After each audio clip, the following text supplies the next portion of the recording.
Hey guys, this is the GKU D1000, and if you want to keep the screen always on like this, you just need to come to the menu and change the screensaver, right? So just press here the button to stop recording, and then you see the menu. Just come down until you find the screensaver. That's the one.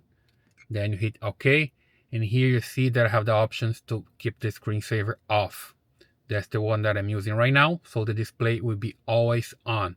There is an option for 1 minute, 3, and 5. It usually comes by default with 1 minute, but you can just change to off and hit OK. And you're good to go. Hit OK one more time, or you just click here to leave the menu. Start recording. Then the camera starts recording again, and you're good to go. The display will be always on. Okay, so that's the way you can have the display of the GKU D1000 always on. I hope you like this video. Please just leave your comments, subscribe to the channel, and I see you in the next one.